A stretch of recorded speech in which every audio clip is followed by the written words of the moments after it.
E aí, comunidade gamer, tudo certo com vocês? Então, beleza? Então, bom, gente, eu sou o Muma, sejam muito bem-vindos a mais um episódio do MumaCast, o nosso podcast semanal que eu gravo junto com o meu irmão, né? A gente grava nas sextas-feiras, né? Os episódios. Hoje é dia 30 de setembro, né? Lembrando, né, mais uma vez aí, né, pra você que vem provavelmente de algum outro canal, de alguma outra mídia, né, de algum outro termo, se inscreva nesse canal, né, o canal Raul Muma Vlogs, né? É o meu canal aqui que eu vou trazer de IRLs, né? IRL é a gravação com pessoa física, né? Enquanto eu tenho meu outro canal, que é o canal de games, que é provavelmente muitos de vocês vêm do meu canal de games do Muma. O Muma Vlogs é a mesma ideia, só que eu vou gravar vlogs, outras coisas, é claro. O Vitor também aí já. A gente estava conversando antes de começar o vídeo aqui. Talvez algumas coisas aí que o Vitor vai gravar, vai trazer também, a gente vai colocar aqui no canal para vocês. Então, coisas boas chegando. Então se inscrevam aí, tá? Se inscrevam. Já vou pedir o like já desde o começo, porque o episódio de hoje promete. O episódio de hoje promete. O tema ele é um pouco obscuro, mas ele é muito bom, porque ele é um pouco polêmico, né? Acho que o Vitor vai tratar de um tema meio polêmico, que são modismos de treinadores. Então vamos falar de hum, ideias que as comissões, né, que as gestões profissionais tiveram com, com treinadores, né, ao longo dos anos, né, e a gente vai tentar esmiuçar um pouco e trazer o porquê de alguns momentos desses da história do futebol tiveram alguns modismos. Vou dar o exemplo do modismo do treinador interino, do treinador estrangeiro, do treinador jovem, daquele treinador que começa, treinador tipo enraizado, ex-jogador enraizado no clube sendo treinador. São alguns dos modismos que a gente vai trazer e falar aqui para vocês. Mas antes de eu poder falar um pouco mais sobre isso, eu vou trazer aqui do meu lado, né? Tá aqui, ó, tá aqui do meu lado aqui, o Vitor. E aí, Vitor, como é que você tá? O que você tem, o que você traz aí pra gente de novo, né? Sabendo que o FIFA saiu nessa semana, né? Já começamos a jogar lá no canal. Tem alguma novidade aí que você tem de novo aí pra gente, ou de algum outro jogo aí, ou então a gente já vai direto aí pro tema. Como é que você tá aí, Vitor? Valeu! Como é que vocês estão, pessoal? Espero que estejam aí, muita saúde acima de tudo.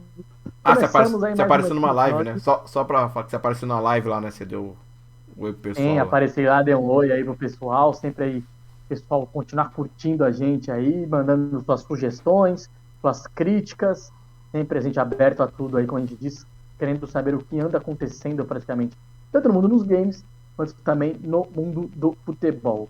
Começamos aí dizendo para vocês sobre o FIFA 23 e, como meu irmão acabou de dizer aí, já está no ar, já está rolando aí praticamente. Hoje é o lançamento E oficial, né? tem, Hoje o lançamento oficial do jogo é hoje. é, Exatamente. Temos duas novidades aí, duas personalidades estarão no jogo. Praticamente o técnico Abel Ferreira, do Palmeiras, que não está como treinador, e sim praticamente com uma frase dele, né? A frase praticamente dele usada no Palmeiras, que é coração quente, cabeça fria, né? A frase usada por ele sempre, que é cabeça fria, coração quente, eu inverti a frase, né? Então é cabeça fria, coração quente, usada sempre pela torcida do Palmeiras, usada por ele para o seu elenco, praticamente. Então, essa frase está no jogo, e para você acionar essa frase é quando você monta o elenco de 33 pontos, né? Esse elenco praticamente, aí é liberada essa frase, e acima de tudo é quando você ganha um título, né? E quando ganha um título aparece o grande Luva de Pedreiro, o Irã, né? Praticamente, para quem não conhece, Luva de Pedreiro, um grande praticamente youtuber, né? Personalidade, né? É YouTuber, personalidade, né? Do povo. Acabou virando uma personalidade. do YouTube, um influenciador assim, extremamente conhecido, o homem do Receba, né, como todo mundo já conhece aí. Ele também está no jogo. E para você ativar praticamente essa frase dele, essa frase Receba dele, você precisa praticamente ganhar um título, acima de tudo, e desbloquear praticamente o troféu usando uma super praticamente um super bloqueio, né? Que é praticamente o LB mais o RB mais quadrado. E aí você desbloqueia praticamente no controle essa frase dele, aí vai aparecer o receba. Ele Na hora da praticamente dando comemoração, né?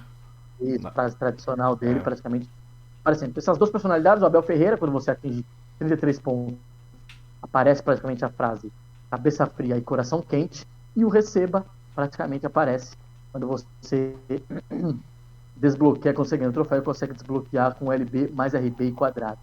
Além disso, alguns clubes brasileiros também não estão no FIFA, tá? Times da Série B provavelmente não estão, tá? Entre Não, eles, então. vão perder Grêmio e Vasco, praticamente conhecidos, e o Cruzeiro. Isso vai muito da linha, porque os times da Libertadores e da Sul-Americana estão, foi uma linha adotada pelo FIFA, então os times que estão na Série B e não participaram da Série A do Campeonato Brasileiro não estão no FIFA, praticamente. Isso deve acontecer só no próximo FIFA, que não será mais FIFA, da EA Sports. Então não temos o Grêmio, não temos Vasco, não temos Cruzeiro, além de outros grandes clubes também da Série B, o Bahia também, o Sport, grandes clubes aí da Série B, não estão no FIFA. E aí, Raul, o que você achou dessas novidades aí do Abel Ferreira, do Receba do Luva de Pedreiro, e também aí, infelizmente, a não inclusão de clubes da Série B? Bom, primeira coisa do Abel Ferreira, conquistas, né? Acho que o FIFA sempre estimula, ele de alguma forma ou de outra ele tenta estimular as pessoas. Acho que a frase aparece, né, no banner, né? E hoje o FIFA, você, no modo online, você pode personalizar, né, completamente o seu time, né? A sua equipe, sua torcida, seus cantos, o seu estádio. Isso é bem legal, né? Deixa bem legal. E tem coisa que você compra, né? Provavelmente você pode comprar também essa conquista que você falou. Provavelmente ela deve estar sendo vendida também. Se você pagar o dinheirinho do FIFA lá, você também consegue comprar. E a comemoração do FIFA, cara, o FIFA ele tem muita comemoração. E cada comemoração é um código, né? Então é meio que um Street Fighter, um jogo de luta, né? Um jogo de luta assim que você tem que fazer um comando e ele faz uma comemoração, né? Isso é bem legal. Com relação a times brasileiros, o problema vem de muito antes, né? O problema dos clubes brasileiros. Eu não vou tratar muito a fundo, mas eu vou tentar trazer bem rápido, porque é um problema de direito de imagem, né? O Brasil ele é muito desorganizado. Para você obter o direito de imagem do jogador, você tem que conversar jogador por jogador. O clube é mais fácil, por isso não tem jogadores brasileiros, mas tem alguns clubes, né, que negociam o direito de imagem do seu clube, que é a camisa, o logo e tal, né, e tudo mais. No Brasil teve uma ação, né, coletiva do sindicato de jogadores de futebol contra o FIFA há uns tempos atrás, deve ter uns 4, 5 anos mais ou menos isso, que essa ação, só para resolver, né, tipo, eles estavam cobrando justamente o uso da imagem dos jogadores sem que o FIFA pagasse, né? Pra você ter uma noção, na Europa, na Inglaterra, por exemplo, que é muito comum, você tem um sindicato, uma associação de jogadores, e a associação ela tem os direitos das imagens do jogador, você negocia direto com a associação, fica mais fácil para você negociar com isso do que para você ter que negociar jogador por jogador, que nem aqui no Brasil não tem essa associação que detém os direitos, né? Os direitos às vezes parte do clube, parte de um empresário, enfim, parte do próprio jogador, então você teria que ver caso a caso, né? Não tem esse controle para a cessão das imagens para jogos.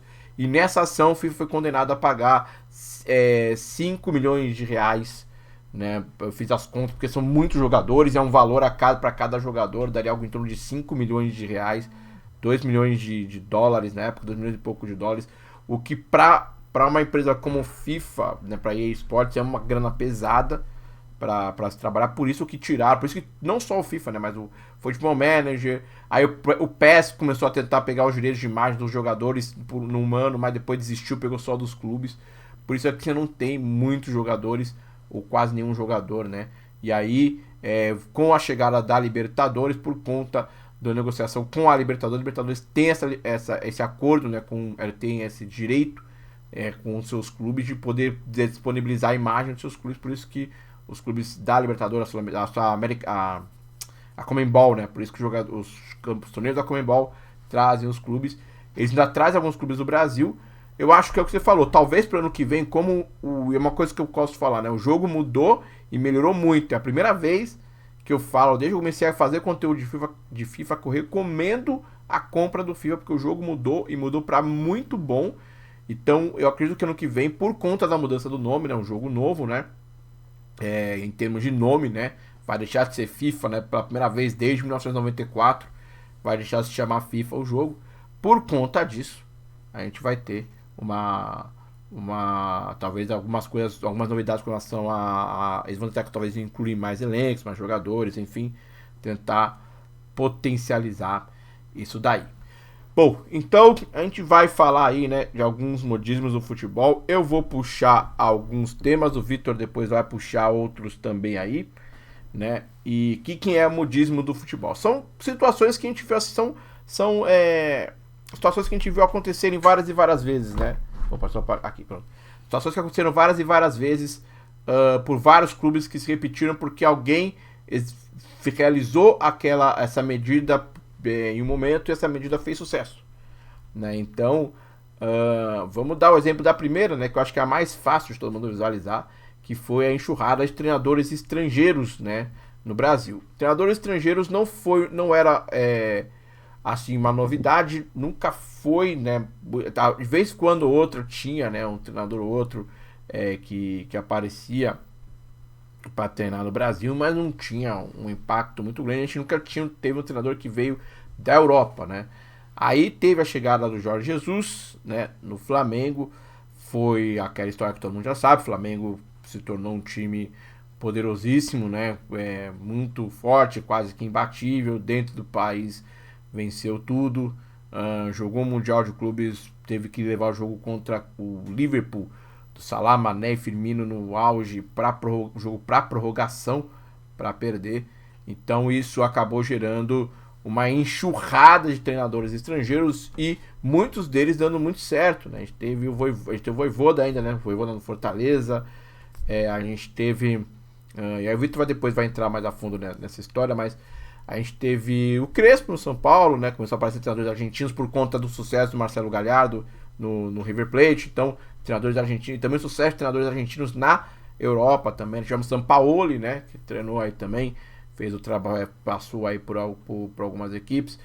E então começou várias equipes trazerem treinadores estrangeiros, tal. Eu até falava, né, que foi uma coisa boa, a meu ver foi uma coisa boa, porque mostrou o quanto nós estávamos desatualizados de futebol e assim, e afetou ao país como um todo. Né, não só no Brasil, não só nos clubes, mas também na CBF, né? O próprio Tite foi buscar aprofundamento tático, os treinadores foram buscar aprofundamento tático. Hoje eu não vejo mais essa grande diferença. Hoje eu vejo, é claro que ainda há alguma, o Vitor vai falar na parte mais tática disso, a gente vai entrar um pouco mais disso, mas hoje eu não vejo hoje não tem aquele buraco gigantesco, aquele abismo que existia, né? Que o Jorge Jesus pegou, veio aqui no Brasil, se aproveitou, entre aspas, né, desse abismo de conhecimento que existia e botou o Flamengo naquele alto nível. Hoje muitos outros treinadores, é claro que não tem o Abel Ferreira, né, que ainda é, na minha opinião, o melhor treinador do Brasil, que tem no Brasil hoje, né, mas muitos clubes tentaram. Hoje já há um retorno, né, alguns treinadores antigos, né, começaram a retornar. A gente tem, por exemplo, do Mano Menezes fazendo um trabalho muito interessante no Inter, mas você vê claramente que houve uma mudança um pouco, né, um aprofundamento dos estudos, né, dele. O próprio Rogério Ceni, também no São Paulo, eu considero um trabalho de sucesso, considerando o início dele como treinador, que também o Rogério entra num outro modismo, né, que a gente vai falar depois mais pra frente, né, que é o dos treinadores, dos ex-jogadores, ex-ídolos de clubes sendo treinadores, né, mas veio essa história toda. Então, eu acho que a gente pode começar falando primeiro dos treinadores estrangeiros. Como é que você vê essa história, né? Claro que porque assim, os times eram mais organizados, a história toda, o Vitor vai entrar um pouco mais a fundo nisso, mas a gente teve isso que eu acho que hoje não existe mais. Hoje até a nova safra de treinadores está começando a aparecer mais preparada, né? Apesar de que alguns estão sendo queimados muito rapidamente, mas já há um preparo maior. Os treinadores já mais conhecidos também se aprofundaram nessa ideia, então você já vê uma organização maior dos clubes. O que você vê aí então, Vitor, nessa história do treinador estrangeiro, que foi uma grande febre que deu uma freada agora no Brasil, né, de uns 3 anos para cá? Mais ou menos, né? Assim, acho que a intenção dos clubes brasileiros em trazer treinadores estrangeiros, de preferência que tenham passado pelo futebol europeu, porque assim, o futebol europeu te dá um padrão tático um pouco melhor do que os treinadores brasileiros têm aqui no Brasil. Né? Os treinadores têm aqui no Brasil é meio redundante, mas os treinadores têm aqui no Brasil. Independente de nacionalidade ou não. Porque assim, muitos portugueses porque por causa da língua, óbvio. Ser uma língua praticamente igual, né? Tem algumas mudanças de palavras, mas praticamente igual. Então, a vinda desses treinadores, você mostra uma ascensão, até uma ascensão também do campeonato do futebol português também, né? O futebol português hoje é um futebol que produz muito atletas de muito alto nível, né? Só para você colocar isso, pra gente colocar vou dar praticamente 3 nomes de 3 grandes jogadores que praticamente hoje estão no futebol europeu. O Bernardo Silva, hoje no Manchester City, o Bruno Fernandes no Manchester United, e óbvio, eu coloco muito na conta o Rafael Leão, né? Rafael Leão no Milan, né? O cara que foi para um futebol muito tático, de muita força, e ele conseguiu aliar as duas coisas no Milan, com um treinador italiano ali junto com ele e tal. Óbvio, o que tem a ver esse negócio do treinador português? Porque nisso também os times portugueses os portugueses são meio que clubes base para saída de jogadores para grandes clubes de futebol europeu, né? Exportador, né? É o exportador da Europa, né? Eu sempre falo isso. Muito tempo vem aqui, traz compra do Brasil ou de outros locais, Argentina, Uruguai, vão para o futebol português, vão bem ali e vão para outros locais. E vão aprendendo ali com os treinadores portugueses. Que praticamente não só os treinadores portugueses, mas também os treinadores argentinos, porque praticamente o curso de treinador mais cobiçado mais relevante da América do Sul, da América em si, não só da América do Sul, da América do Norte, é o curso da AFA na Argentina. É o curso mais difícil, é o curso mais caro, é o curso que te dá a licença pro, dá licença para você trabalhar em qualquer lugar do mundo. E ao mesmo tempo, poucos treinadores brasileiros fazem esse curso.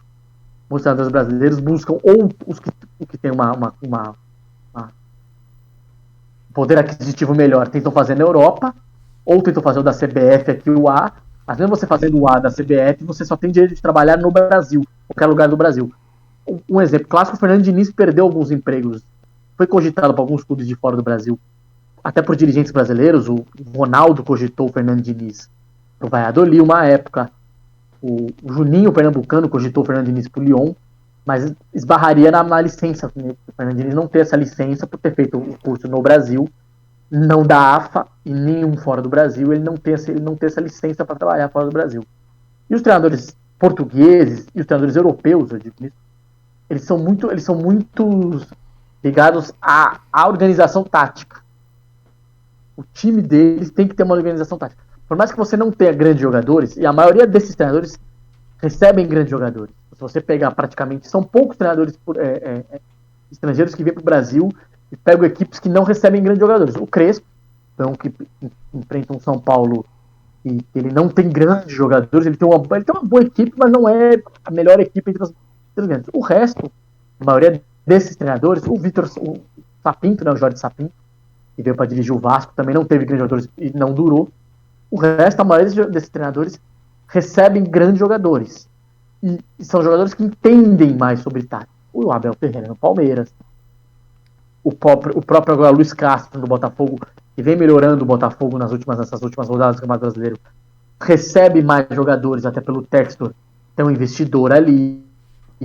Você pega o Vitor Pereira, teve 5, 6 reforços de melhor nível para o time dele quando ele assume o Corinthians no Campeonato Paulista. Ele recebe 5 reforços ao decorrer do ano, e o Corinthians é uma equipe mais organizada do que era quando era com o Silvinho, com os treinadores.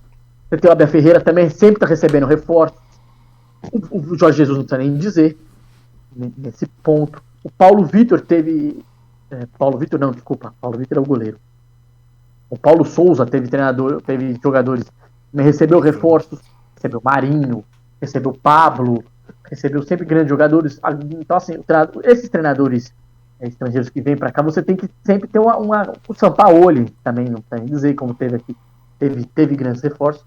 Então, isso faz que você tenha um padrão tático mais definido. E eles são caras que trabalham muito em metodologia. O que é essa metodologia? É uma filosofia de jogo onde praticamente você faz os mecanismos. Eles são caras extremamente estudiosos, que praticamente a movimentação dos jogadores é extremamente programada. Praticamente eles são caras extremamente estudiosos nesse ponto. Então, só para o pessoal entender, é meio que um ensaio. Né? Então, assim, todo mundo se mexe na hora certa, no momento certo que o jogador faz determinado movimento. Né? Isso aí você treina a exaustão, só que assim, tem, óbvio, situações que são repetitivas que pessoas que passaram por outros times na Europa já veem isso. E às vezes aqui no Brasil é meio que assim, o cara pega a bola, você se mexe conforme o jogo vai acontecendo, né? Só que esse treinador não. Esse treinador, quando o cara pega a bola e carrega pro meio, o centroavante vai para um determinado ponto, meia vai para um outro ponto, né? Um negócio meio que já ensaiado, parece uma peça de teatro, né?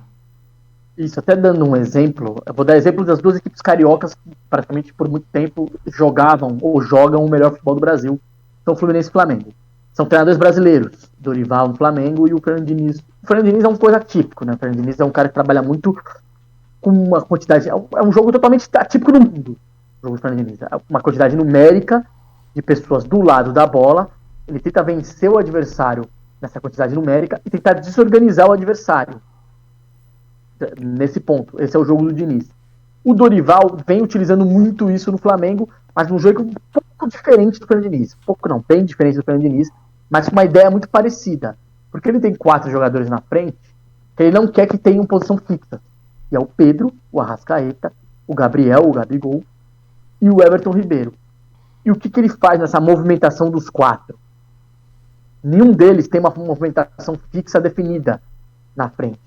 Então ele faz uma movimentação. Óbvio, ele tem o Everton Ribeiro, que é um jogador que se adapta melhor ao lado direito do campo, porque são um jogador que assim, as suas melhores funções no futebol foi sempre pelo lado direito do campo, as melhores atuações dele como jogador foi pelo lado direito, começa no Cruzeiro, né, quando ele começou no Curitiba. Quando ele sai do Corinthians, vai pro São Caetano, ele vira lateral, depois ele vem pro meio campo, vai bem, ele vai pro Curitiba, e no Curitiba ele é deslocado para ser um ponta direito.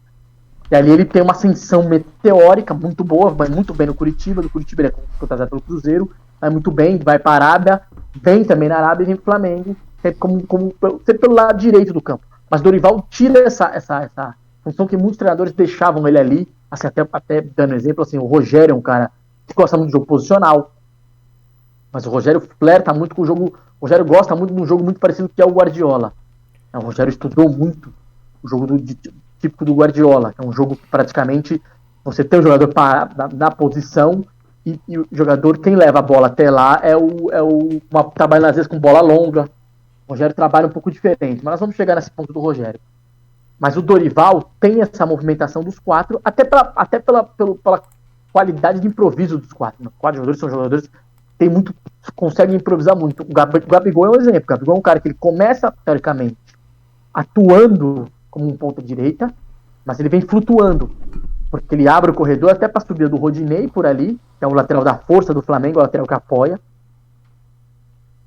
Ele vem participar no meio na armação. O Everton Ribeiro tem a incumbência de ser o jogador que se aproxima um pouco mais dos volantes para participar também da armação, também chegando mais à frente. O Arrascaeta continua na função que ele praticamente é mais letal, onde ele atua ali como um segundo atacante, sendo assim um jogador para ter aquele passe final, ou de conclusão para o gol, ou de um passe para deixar alguém na cara do gol. E o Pedro é o finalizador. Mas o Pedro, além de ser o finalizador, é o cara que pode sair para o lado para segurar uma bola. O cara que segura a bola, é o cara que tem que segurar a bola tem que parar no Pedro. Porque o Pedro é o centroavante, é o cara de segurar a bola para o time respirar, até por ser um time que esses 4 jogadores não são jogadores com função de marcar. Então, praticamente, ele traz esse dinamismo dessa movimentação. São coisas que dificilmente você tem no mundo. Tá? São poucas equipes no mundo que trabalham com essa dos jogadores serem mais livres. A maioria dos treinadores no futebol mundial são treinadores de posição, jogo de posição mesmo. O cara tá parado na função, o cara tem que esperar a bola chegar até ele. Ele não vai buscar a bola ou vai para se movimentar. Ele se movimenta teoricamente num quadrado. Óbvio, quadrado é mal de dizer. Sim, tem um quadrado definido pelo treinador e ele se movimenta nesse quadrado esperando que a bola se movimenta, que a bola chegue pelos outros do posicionamento. Então isso é o jogo praticamente muito organizado que os treinadores europeus trazem ao Brasil.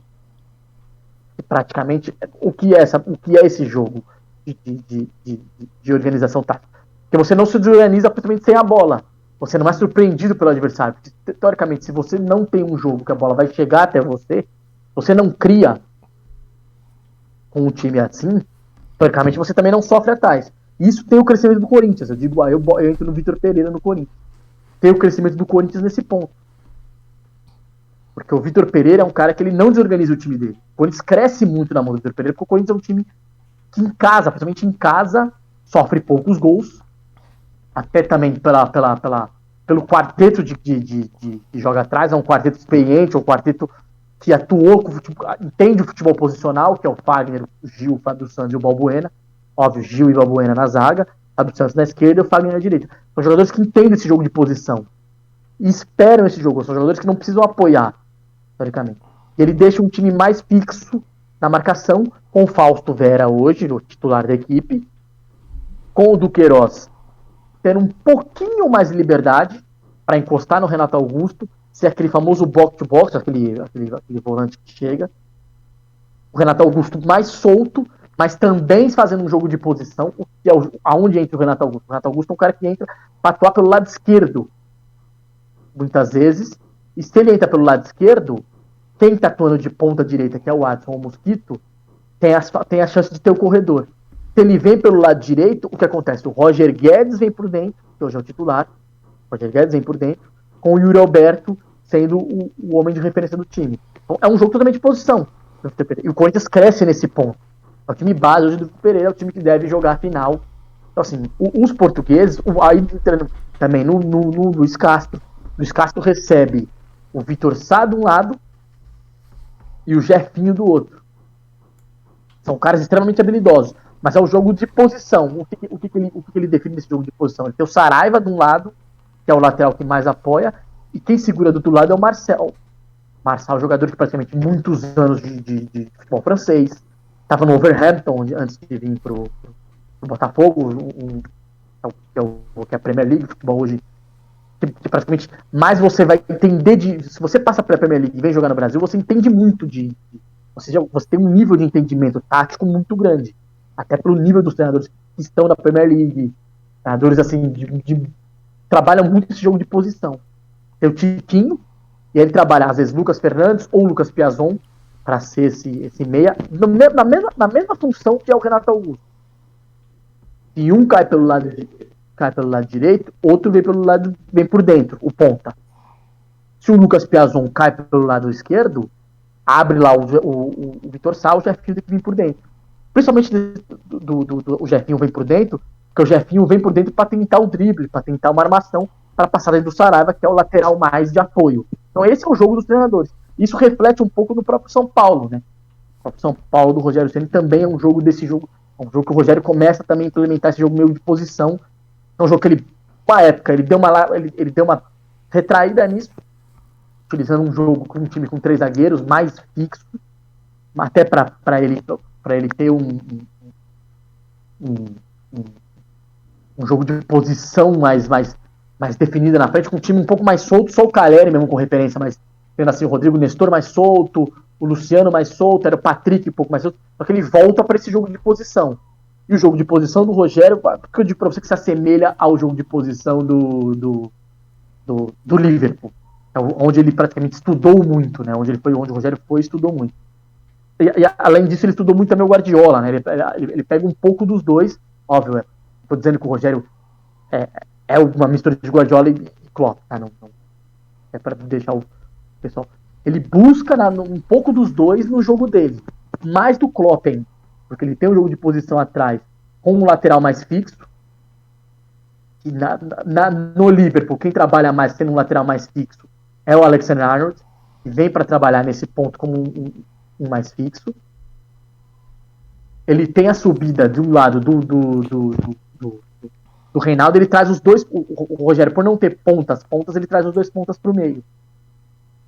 Então, esse é o jogo mais organizado, utilizado pelo futebol, que é o Alisson. O Alisson vem mais para o meio e o Patrick vem mais para o meio para trabalhar junto, utilizando muito o último terço do campo, né? Os dois. Tá? O último terço do campo é onde os dois, principalmente o Patrick é um cara que tem boa finalização, é um cara de bom drible, é um cara de muita força física, então passa um pouco mais letal nesse ponto.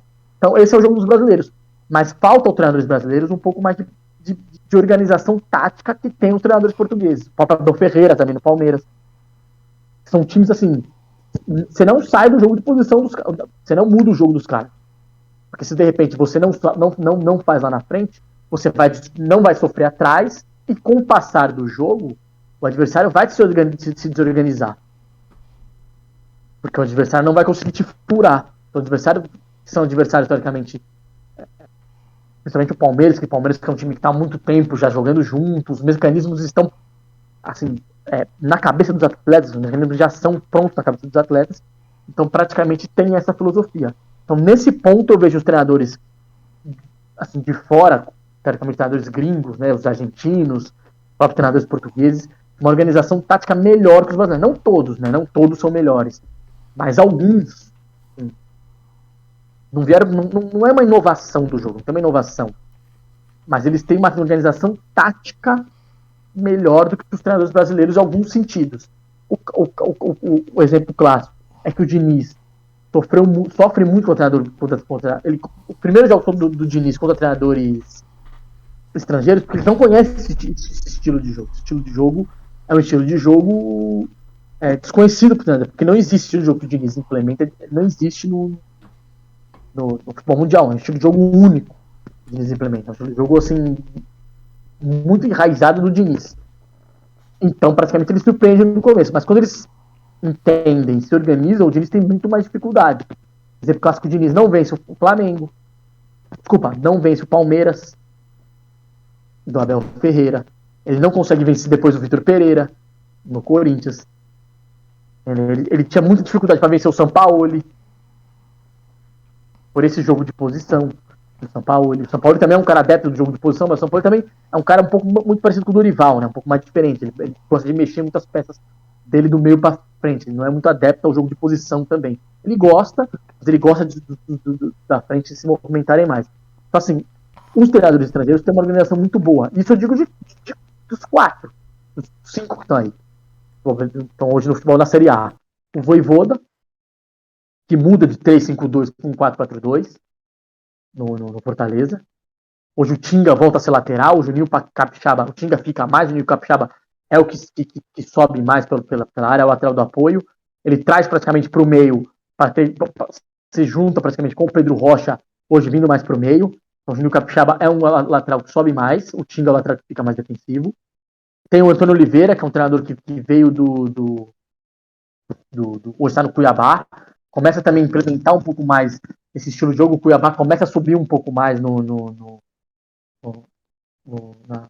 ali para brigar para não cair. Óbvio, ele tem alguns jogadores, a maioria dos jogadores do Cuiabá agora que chegaram são jogadores que estiveram em times da Série A, são jogadores que em algum momento da carreira não eram os destaques, mas estiveram em times da Série A. Você tem Abel Ferreira, Luiz Castro e Vitor Pereira. Então, assim, principalmente esses três, né? Esses três têm entendimento de organização tática muito forte, metodologia muito forte deles, em relação à organização tática de trás para frente. Assim, é famoso ditado, né?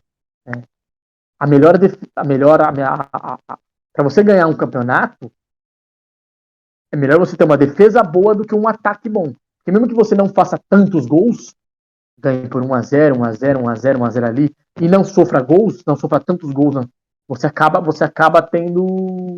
assim, sempre tendo as primeiras posições do campeonato. Por exemplo, clássico, aí o Vitor, os 4 a 5, os 6 primeiros colocados, você pôr na balança, Palmeiras líder, Atlético Paranaense,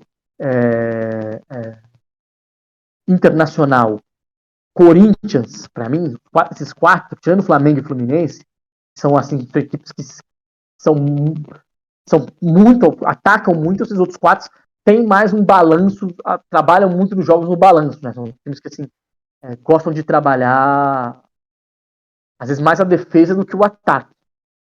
O Flamengo e o Fluminense não, o Flamengo e o Fluminense são ataques, privilegiam muito o ataque. O Flamengo, óbvio, pelas suas peças, pelos jogadores que tem, e o Fluminense pelo estilo do seu treinador. Os outros 4 privilegiam muito a parte defensiva. Então, por isso esse modismo teve, assim, nessa época de treinadores estrangeiros no futebol brasileiro.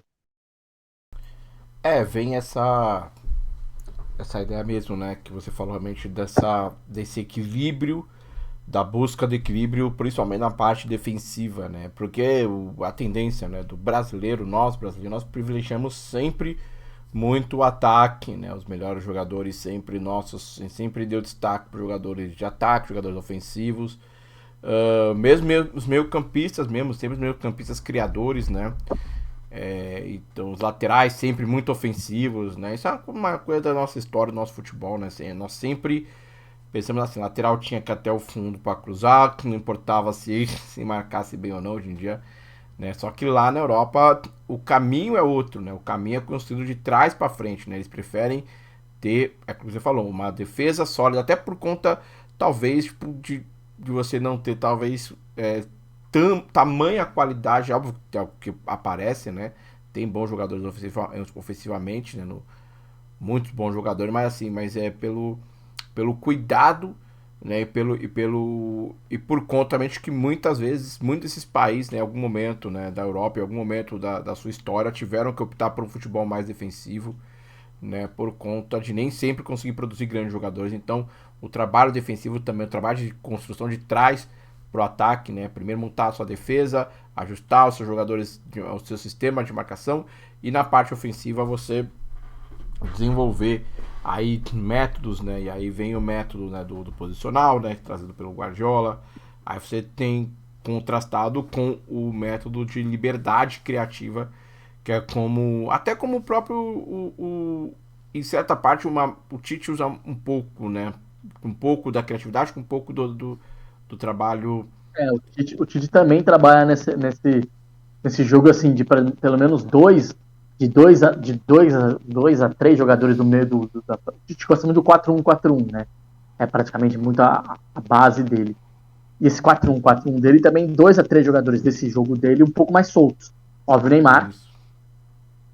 E aí você tem às vezes o Paquetá, provavelmente mais solto, e o Fred um pouco mais solto como um segundo volante. Então o Tite também, apesar de assim, trabalhar muito no jogo posicional, mas ele dá um pouco mais de liberdade também para principalmente para esses três.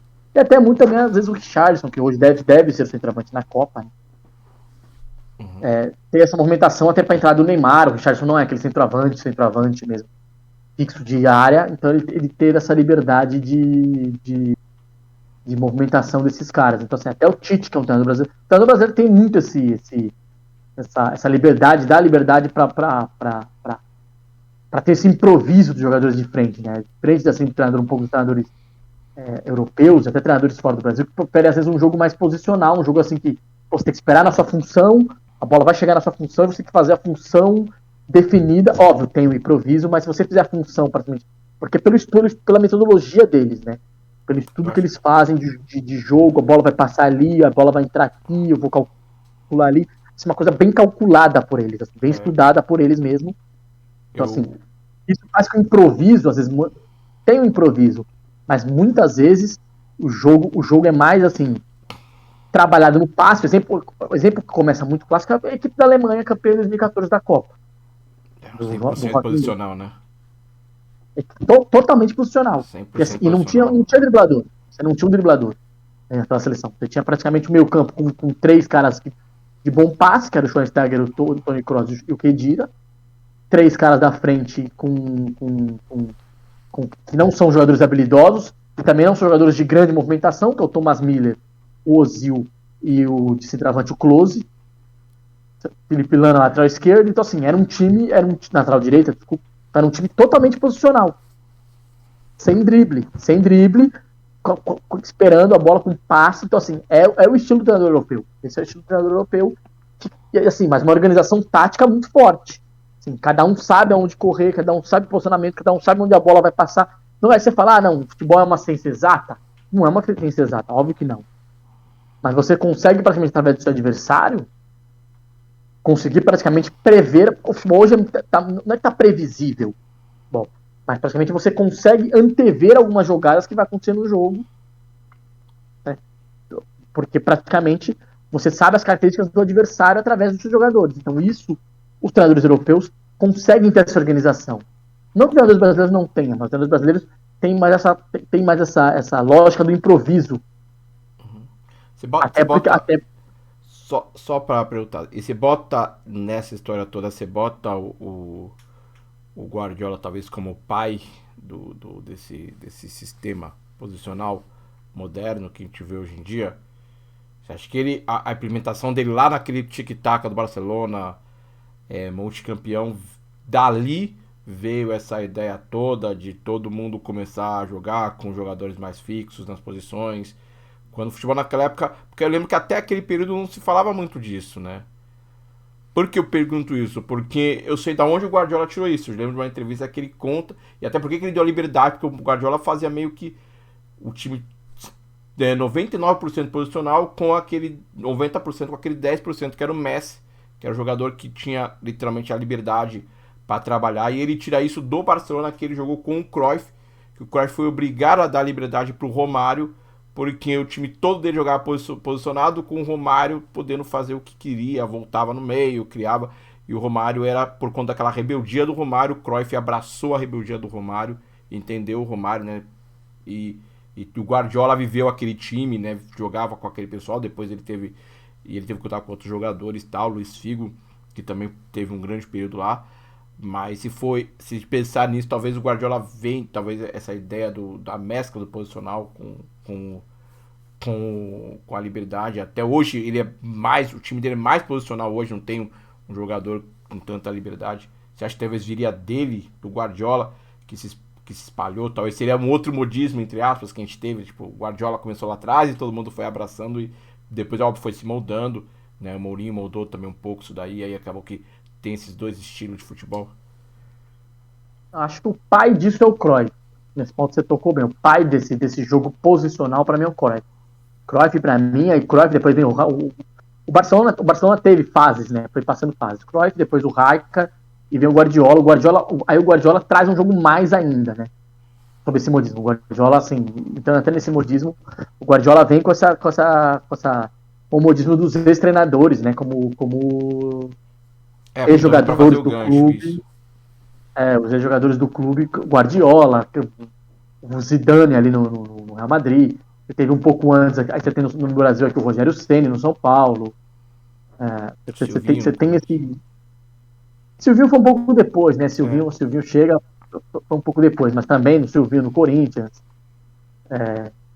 Você teve esse jogo meio. Mas acho que o pai disso foi o Cruyff. O Guardiola dá uma estudada um pouco mais, o Guardiola traz um jogo até mais posicional do que era o Cruyff. O Cruyff dava um pouco mais de liberdade, até porque era o jogo era um pouco mais lento, o jogo muda, né? O jogo vai passando os anos, o jogo dá uma mudada na sua isso. velocidade. O jogo fica um pouco mais rápido, o jogo fica um pouco mais curto, as linhas começam a diminuir, mas as linhas que eu digo entre defesa e ataque, defesa, meio campo e ataque, começam a ficar mais juntas, então o jogo começa a ficar mais rápido. O preparo físico melhora, os gramados também ficam mais curtos, né? Os gramados ficam a grama mais baixa, molhados, então é um jogo mais rápido também, por causa do estilo de gramado.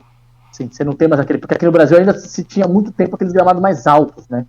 Gramados mais pesados. Assim. Maracanã teve uma época um gramado mais alto. Serra Dourada tinha um gramado muito alto. O No Nordeste, no próprio Barradão. o Parque Antártica do Palmeiras era alto, sim, o Barradão era um gramado alto. E agora, com o passar do tempo, meio que padronizou esse gramado mais baixo, cortado mais baixo e molhado, né? Molhado para ser um jogo mais rápido. São Januário era um gramado pesado também. E aí foi mudando, né? Com o tempo. Hoje até tem gramados sintéticos, alguns gramados no Brasil, principalmente, né? Você tem um gramado híbrido, né? Que é um pouco de sintético com grama, até o jogo ficar mais rápido. Então, acho que o Guardiola foi um pouco de modismo, sim. O Guardiola trouxe esse modismo. O Guardiola coloca o Bielsa também. Acho que o Bielsa, um pouco antes do Guardiola, também tinha esse jogo posicional. Jogo que o cara espera na função e a bola chega. E esse jogo do Bielsa é copiado por muitos treinadores argentinos, né? Bielsa é o pai meu desses treinadores argentinos. Crespo é um desses treinadores que copiou muito o Sampaoli, é outro que copiou muito o estilo de jogo do Crespo. Óbvio, cada um bota o seu dedinho ali, né? Mas o Crespo e o Sampaoli acompanharam muito tempo o jogo do Marcelo Bielsa. Assim, tem um pouco desse modismo de Bielsa, bota o Bielsa e também o Guardiola vai se passando. E aí vem o Klopp, né? O Klopp, que é o estilo alemão. O alemão é esse jogo posicional, o exemplo que eu acabou de dizer do Rock Low. E o Klopp é esse jogo posicional mesmo, do atleta esperar a bola na sua função. O Klopp, assim, o jogador, você vai ver, dificilmente você vai ver o time do Klopp, jogador pra lá, outro pra cá. É um jogo muito posicional. Exemplo clássico hoje, assim, tá escalando o Liverpool do Klopp hoje. Hoje você tem Alexander Arnold começa ali atrás para fazer um utilizar com o Van Dijk, um pouco mais o Van Dijk e o Matip. Hoje tá o Konaté, né? Não tá o Matip, tá o Konaté. Ele sobe um pouco mais o Robertson, espeta bem o Luiz Dias para ser ali, ele traz o Salah um pouco mais por dentro para se juntar ali, ou o Darwin Núñez ou o Firmino. O Firmino começa como centroavante, mas vem fazer o balanço para vir para o meio, para fazer praticamente um meia, porque ele tem essa linha de 3. O Firmino entra aqui para ser uma linha de 3, né? E aí fica esses 3, com o Fabinho fixo aqui, o primeiro volante. E aí você tem o Henderson aqui e o Thiago aqui. E aí se junta eles aqui, o Firmino fazendo isso aqui, sendo mais centroavante. Ou se for o Darwin Núñez também fazendo essa função, com o Salah aberto aqui. Pera aí, ô Vitor, vai levando aí que eu vou só ver o negócio aqui, que eu já volto. Vai explicando aí, e aí você já entra no próximo tema, eu já vou chegando aqui, tá? Só um minutinho. Vai levando normal. Calma aí. Porque, tipo assim, esse é o jogo de posição. Não, esse é o jogo definido por esses treinadores no mundo inteiro. E o Klopp, por ser alemão, tem esse estilo desse jogo mais fixo, mais posicional, que é o jogo que praticamente vai se espalhando pelo mundo e vem sendo estudado pelos outros treinadores, né? Os treinadores brasileiros vão estudando esse ponto. Digo assim, muito. Você tem praticamente também o modismo do voltando esse treinador, que é o modismo desses treinadores que eram praticamente jogadores, né? O Guardiola, Zidane, o Rogério Ceni, exemplo aqui no Brasil você tem o Rogério Ceni, que é um ex-jogador do assumiu. Você tem o Renato Gaúcho, praticamente era um ex-jogador e foi assumir no Grêmio. O próprio Roger, antes do Renato Gaúcho, teve o Roger no Grêmio, que assume o Grêmio até por esse modismo. Já não conhece o clube, tal, vamos assumir o time até por esse intuito de conhecer o clube. Assim, tem esse modismo até para o cara conhecer o clube, conhecer o que o clube precisa, essas estruturas. Assim, dou 2 exemplos bons, né? 3, né? 3 exemplos foram 4. Né? 4, eu acabei desses 4, desses exemplos aí, 4 se deram muito bem, né? O Renato foi muito bem no Grêmio, conquista títulos, conquista a Libertadores, conquista a Copa do Brasil, ficou 5 anos ali, o time sempre brigando nas primeiras colocações dos campeonatos, brigando por títulos. Tem praticamente o Zidane, que conquistou o tricampeonato da Champions. É para conhecer a estrutura, conhecer como é que é o Real Madrid, conhecer como é o Real Madrid, principalmente no extracampo, ajudou muito. O Guardiola também conquistar tudo no Barcelona. E o Rogério agora, que praticamente volta, teve a primeira passagem, ele também muito verde ainda, com primeira vez como treinador muito verde, sai, volta agora, e praticamente mais experiente, conhece o clube, conhece aonde, faz um bom ano no São Paulo, com o time chegando em 3 semifinais, 2 finais, assim, então assim, teve esse modismo, né, desses treinadores praticamente para conhecerem um pouco mais essa filosofia. Eu acho que é um modismo bom, eu não vejo como um modismo ruim, não. Assim, eu dei 4 exemplos, tem exemplos também ruins de treinadores que dirigiram times, assim, você tem exemplo próprio do próprio teve o Carlinhos no Flamengo que dirigiu e foi bem, mas teve outros exemplos que você tem que os caras assumem o time conhecendo o clube ou mal, né? Não são todos os exemplos de treinadores que vão bem. O Adilson foi treinador, jogou no Corinthians, foi treinador do Corinthians, não foi bem. O Adilson Batista, né? Não foi bem. Então, assim, você tem exemplos também de treinadores que não foram bem. Mas eu acho que é um bom modismo. Assim, acho que isso é uma coisa boa. Vou deixar um pouco mais de lado, né? Um pouco mais de lado, que a gente volta ao protagonismo dos treinadores brasileiros do futebol brasileiro, né? Muitos treinadores brasileiros batem nessa tecla, né? O futebol brasileiro, algumas coisas do futebol brasileiro são diferentes, né? O calendário, jogo atrás de jogo, jogadores brasileiros, para entender os jogadores brasileiros. Isso precisa um pouco dos treinadores brasileiros, né? Até porque, assim, você tem o exemplo do Campeonato Brasileiro. O Campeonato Brasileiro começa com 11 treinadores estrangeiros e você tem apenas 5 como treinadores, né? Foi passando-se o tempo, alguns treinadores estrangeiros foram caindo, né? Que, segundo os diretores brasileiros, o futebol brasileiro é muito atípico. Eu concordo nesse ponto. O calendário só existe aqui, o único calendário assim, que é maluco é o futebol brasileiro, que Você joga quarta, domingo, o ano inteiro, sem ter pré-temporada de 15 dias, você já tá jogando, muitas lesões, elencos longos, você tem a janela que você perde jogadores, aí você perde, você tem que remontar o time muitas vezes. Então, assim, isso acontece muito apenas no Campeonato Brasileiro, no futebol brasileiro. Então, por isso que muitos diretores voltam a trazer treinadores brasileiros para equipes brasileiras, até por esse problema. Porque os brasileiros são mais pobres, você precisa se reinventar, o calendário é enxuto, assim, é enxuto que eu digo, tem jogo toda hora, é muito longo, mas ao mesmo tempo é enxuto de jogos, tem jogo toda hora, você joga toda hora, você joga quase domingo, tem que ter dois times e meio praticamente no ano inteiro para aguentar o calendário. Então volta a ter treinadores brasileiros, que volta a ter esse modismo, né? Começam a cair treinadores estrangeiros, voltam brasileiros. Caso do Curitiba, que começa com o Gustavo Morigo, demite, vem o Guto Ferreira. O Avaí, que começa também com um treinador estrangeiro, cai. Teve 2, 3 mudanças de treinadores brasileiros. Santos, teve o Bustos, cai, volta para treinador brasileiro. Teve o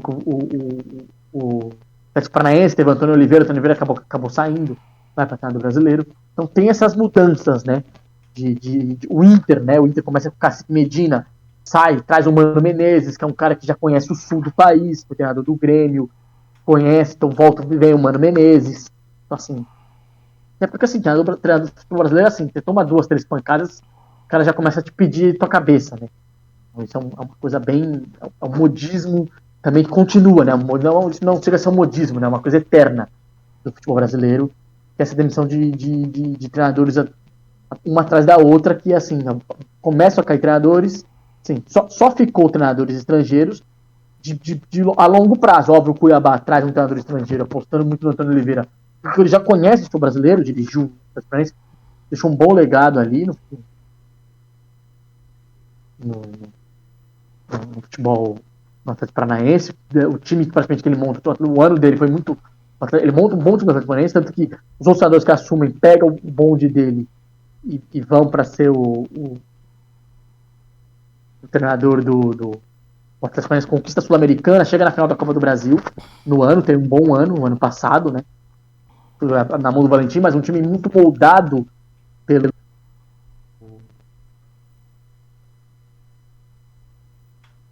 Desculpa, Oi, que eu falo um pouco no microfone. Um time muito moldado pelo Antônio Oliveira, o Voivoda, que já tem vendo ano passado de bom trabalho, e os outros 3 que praticamente são seguros, até pela Vitor Pereira, muito pelo que o Corinthians investiu, o Palmeiras idem, por ter a Crefisa, é um time que investe muito, e pelos títulos do Abel Ferreira, e o Fortaleza, óbvio, a gente dizendo por causa do Voivoda. Então, sim, são muitos treinadores. O resto foram caindo os treinadores estrangeiros e volta essa ideia que o futebol brasileiro é para treinador brasileiro, até pela essa loucura que é o futebol brasileiro. É um negócio somente único, né? Eu acho que. E aí cai, na minha opinião, naquela história, né? Eu acho também muitos desses treinadores que começam a voltar e começam a aparecer. Eu não sei. Aí eu vou estar falando, é um puro achismo meu, mas pelo que eu vejo do futebol, né? Pelo que tá refletindo. Eu acredito que na CBF, né, nos cursos de treinador, né, acho que foi-se muito discutido o que aconteceu no futebol brasileiro, essas 2 linhas hoje de trabalho, e muitos desses treinadores voltaram para a CBF, foram lá, né, no curso e buscaram, né, alguns conceitos, algumas ideias, a parte mais profunda, né? Claro que a gente está falando aqui um jogo posicional, a gente explica, mas existem elementos mais profundos ainda dentro do jogo, porque como é que você treina isso, qual que é o trabalho de treino, qual que é o dia a dia que você leva.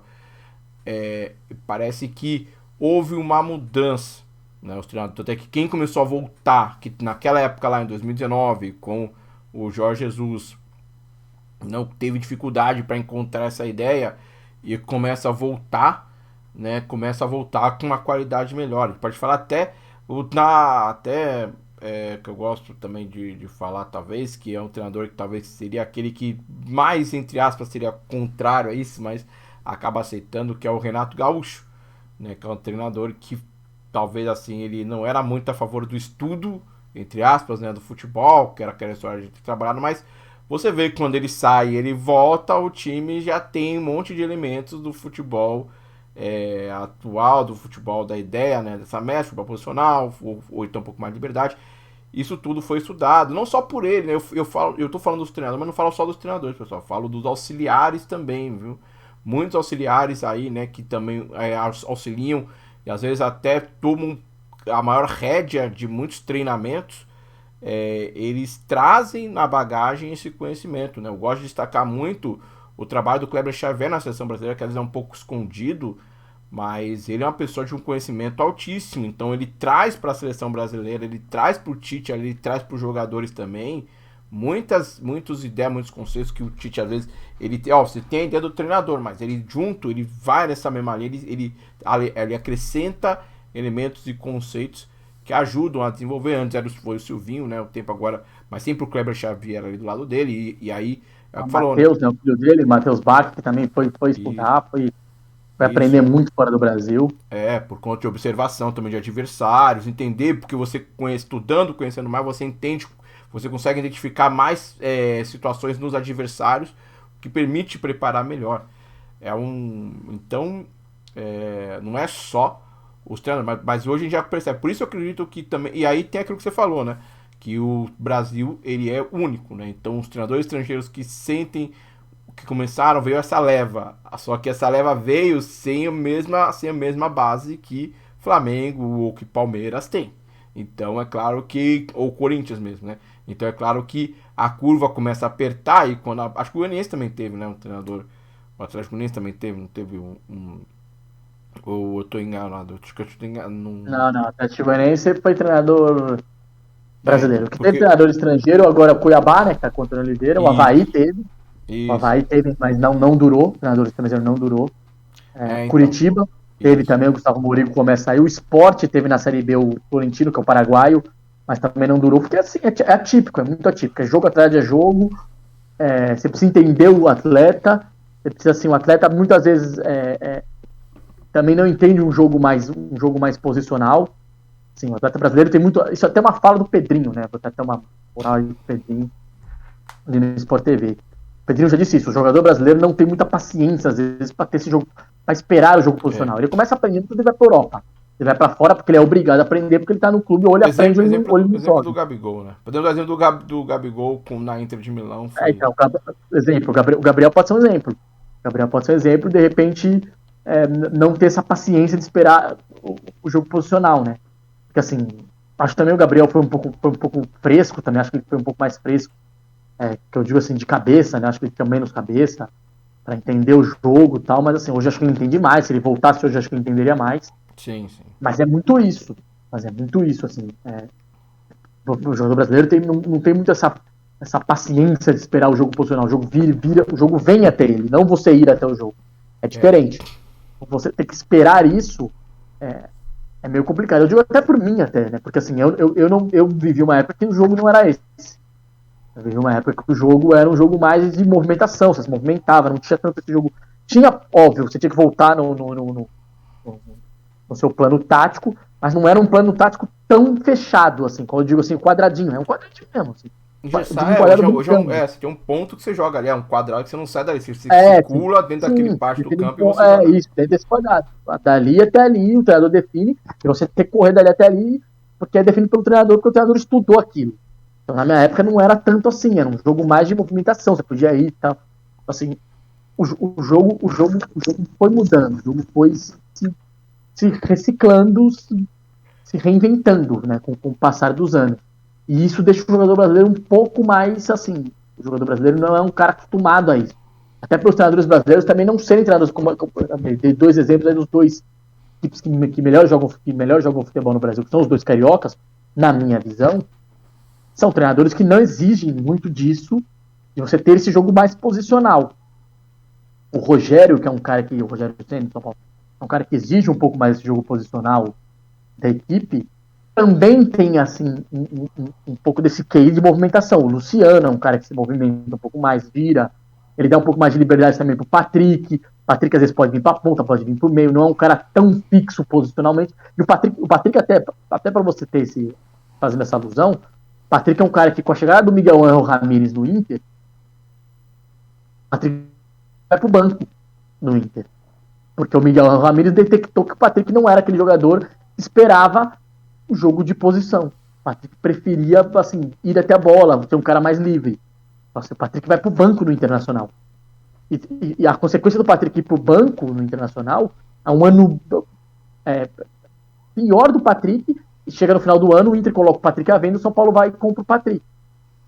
Entendeu? Então, assim, é um jogo... só pra ter uma ideia, assim, diferença, porque o Miguel Ramírez é um cara muito adepto do jogo de posição. E os jogadores do Inter não se adaptaram, o Miguel Ramírez praticamente foi demitido em 2 meses no Inter, ele foi demitido. Ele é contratado, faz a pré-temporada, 2 meses de Campeonato Gaúcho, ele é mandado embora. O Cacique Medina também é um cara muito adepto a jogo de posição. Também o elenco do Inter não se adaptou. O elenco do Inter se adapta a 2 outras filosofias um pouco mais simples, vamos dizer assim, que é a filosofia do Abel Braga, que o time chega a ser vice-líder do Campeonato Brasileiro, termina o ano brigando pelo título, termina o ano com o vice-campeonato na última rodada, e agora do Mano Menezes, que é um time que está em segundo lugar, agora passou para terceiro, mas é um time que está brigando nas cabeças lá em cima, um jogo com uma filosofia. Até o próprio Mano Menezes, em entrevista, disse que o que ele passou pro elenco foi praticamente funções básicas. Ele não passou nada de anormal, ele passou funções básicas até pro elenco se adaptar mais fácil. E deu certo. Então, assim, esse é o jogo dos brasileiros. Os brasileiros entendem mais um jogo,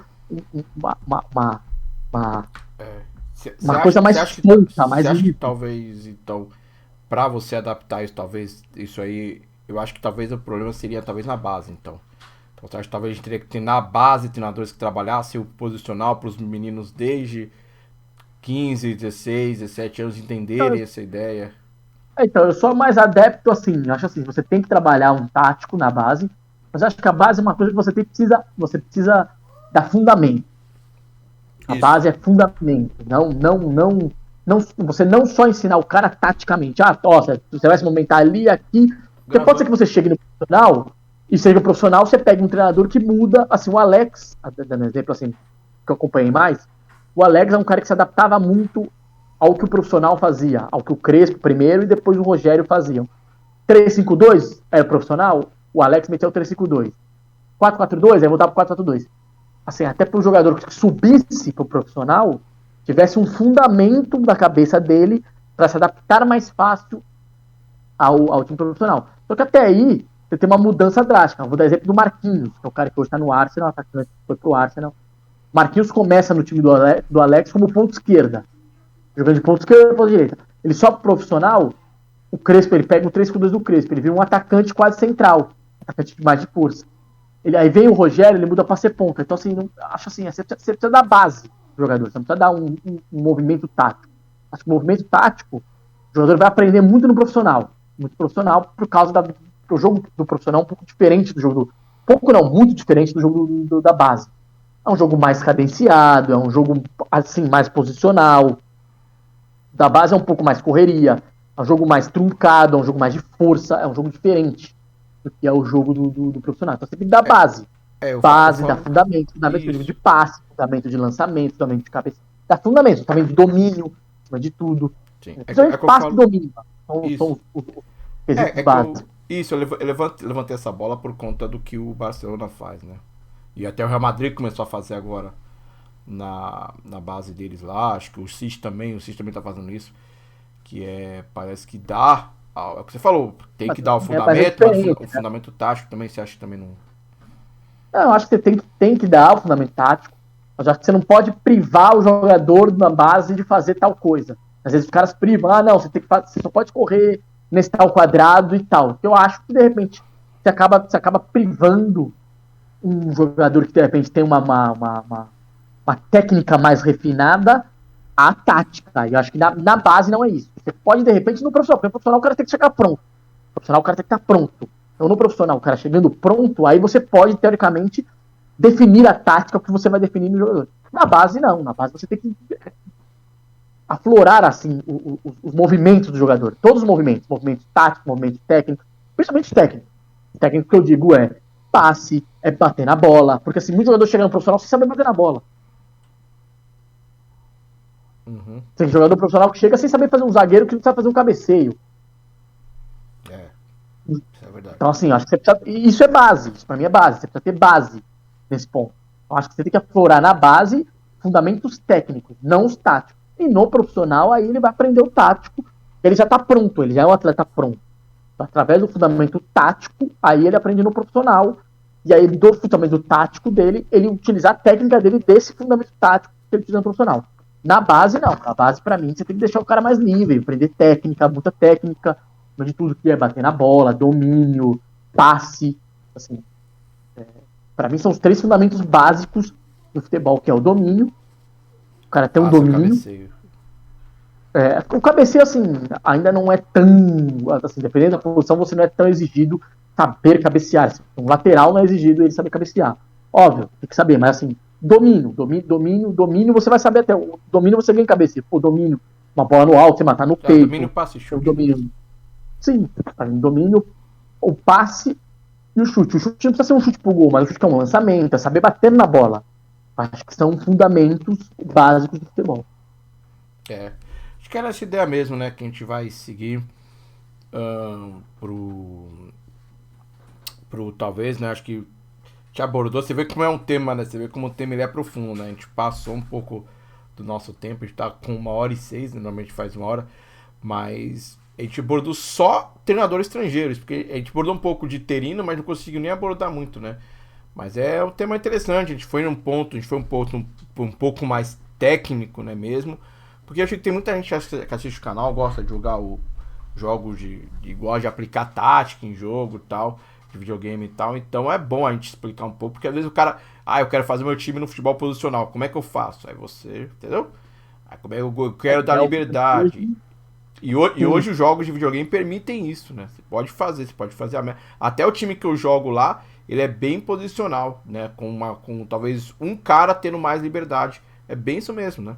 O futebol, até o próprio videogame imita a vida. Antes ele dava mais liberdade, hoje ele também é mais posicional, enfim. O jogo se foca nessa posicionalidade, né? Que é o elemento moderno. Já até finalizando, o posicional básico do mundo é praticamente a saída de 3 atrás, fazendo um lateral, na maioria das vezes um lateral faz as linhas de 3 atrás, um lateral mais defensivo faz as linhas de 3. O lado que o lateral é mais defensivo, você tem um ponta mais agudo, ou você tem um ponta que pode ter, teoricamente, é um cara que tem menos função de marcação. Do outro lado, você tem um cara mais assim, vou dar exemplo do Palmeiras, né, que é o líder do Campeonato Brasileiro. Você começa com a linha de 3 atrás, o Marcos Rocha, o Gustavo Gomes e o Murilo. Você tem o Danilo e o Zé Rafael trabalhando aqui, os dois, praticamente um em linha, um mais pro lado esquerdo, para o lado direito, mas até com uma liberdade no posicional para avançar um pouco mais. Você tem Scarpa aberto de um lado, o Dudu aberto do outro, invertendo, dependendo de qual é o lateral. O Piquerez um lateral um pouco mais avançado, dando profundidade para a linha. E praticamente o Rony lá fazendo a movimentação junto com o Rafael Veiga. Óbvio, hoje o Rafael Veiga lesionado, mas quando o time base do Palmeiras no ano foi esse. O Rony ali como centroavante, fazendo até um jogador que vem se misturar para o meio para antecipar campo, porque o jogador não é aquele centroavante fixo. Um cara até de velocidade, um ponta que se adaptou ali a ser centroavante, com o Rafael Veiga, que na saída do Rony, com o Rony vindo buscar, ele entra tendo um meia, tanto vindo para buscar ou para entrar. Então, praticamente, o fruto do futebol é esse. Não tem muita. O básico, praticamente, do jogo posicional dos treinadores são esses. Assim, posso te trazer o São Paulo, muito parecido, hoje que joga hoje em dia. Sim, seleção brasileira. Então, assim, esse é o jogo. O cara pode ser e esse lateral, começa a linha de 3, ele pode vir se juntar no meio campo ou como um volante, ou de repente se juntar, ou abrir mesmo como lateral e ter a passagem dele em lances esporádicos, até para ter uma superioridade numérica na viada da bola do outro lado. Então, assim, é praticamente esse o básico do jogo posicional. Você tem outros, você tem jogo com 3 zagueiros, uma coisa que a gente pode explicar um outro dia, mas, assim, o básico do jogo do posicional, que a maioria dos treinadores no mundo utilizam, Guardiola utiliza isso também, esse jogo da linha de 3 atrás no 4-4-2. É interessante, né? Você vê como ele é bem, né? Quando a gente fala de tática, a gente vai, né? E é um negócio bem complexo, né? O pessoal acha que futebol é só botar os. Tem pessoal que acha que futebol é só botar os caras pra jogar, só entrar e jogar. Não, você tem que pensar bastante. Né? Tinha um treinador nosso que falava, né? Que ele gostava de treinador, de jogador inteligente, né? Nunca vou esquecer dessa história, né? Depois foi treinar na Alemanha, esqueci o nome. Falei que ia lembrar o treinador, mas não lembro o nome dele. Sérgio, quem que é? Acho que é o Paulo Sérgio que falava, né? Que foi treinador da Alimense lá depois, no começo. Então, mas é o que eu falo, o jogador falava, inteligente. O jogador tem que ser inteligente. Não que o jogador brasileiro. Não que o jogador brasileiro é burro, assim, não, mas o jogador brasileiro tem essa mania mais de ter um jogo mais solto.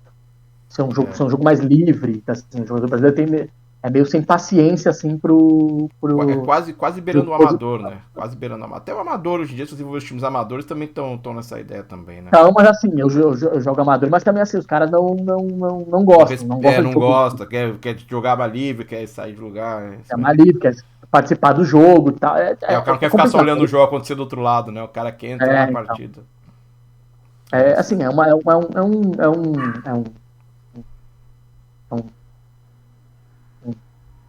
uma coisa do brasileiro, do jogador brasileiro. Assim. Ele gosta de estar participando do jogo, ele gosta de estar no jogo, ele gosta de ser o protagonista do jogo. E não é uma coisa ruim, Mas assim, ele tem que se adaptar, porque os treinadores, principalmente fora do Brasil, porque pra mim você não tem, né? Treinador brasileiro trabalhando nas grandes ligas. Não tem nenhum treinador brasileiro nas grandes ligas. Então, nisso, eles precisam se adaptar. Então é isso, pessoal. Então a gente abordou esse tema aí, né? Bem legal. Muita coisa, né? A gente deixou de falar algumas coisas. Você vê que a gente vai ter que cortar alguns temas, mas vamos abordar isso depois de novo no futuro. Espero que vocês tenham gostado, né? Que vocês tenham aprendido alguma coisa, que vocês possam aplicar alguma coisa na vida de vocês, que vocês possam discutir quando forem conversar com alguém aí, né? Numa discussão de futebol, sempre tem aquele bate-papo, aí você pode botar isso, né, em prática. Então, vou repetir, né, mais uma vez, eu peço para deixar o like, né, encarecidamente. Se inscrever nesse canal, lembrando que é um canal novo, né? Então se inscrevam aí. E compartilha aí também, né? Compartilha lá, fala, olha só que negócio legal aqui pra você ver, se quiser aprender um pouquinho, pra você poder implementar no seu time, ou como é que o futebol tá sendo acontecido hoje, né? É algo legal, acho que vale a pena. E eu agradeço muito, né, a companhia de vocês. Vou deixar pro meu irmão encerrar. E é isso, pessoal. Tamo junto, valeu. Aquele abraço. Vai daí, Vitor. Bom, pessoal, obrigado aí. Mais uma semana que encerramos o podcast. Espero que vocês tenham gostado aí do nosso assunto dessa semana. Mandem pra gente aí, praticamente, o que vocês gostam de ouvir, o que vocês querem saber que a gente praticamente conte a vocês, traga informações para vocês, tanto de futebol, de mundo dos games. Aí a gente sempre vai atrás, analisa. Tô até o meu caderno aí, ó, cheio de coisas escritas aí, ó, o caderno que eu sempre trago as informações aí para vocês do que anda acontecendo no mundo dos games, também no mundo do futebol. Obrigado, saúde para vocês, boa semana. Sugestões, críticas aí, estamos sempre abertos aí, like, como meu irmão disse, um canal novo, mandem o like aí, curtam, compartilhem, ativem o sininho aí para também estar sempre recebendo notificações do que anda acontecendo aí no canal. Tem um outro canal também que meu irmão está sempre ativo lá, mandando as coisas. Obrigado, saúde, paz, boa semana a todos. Fui!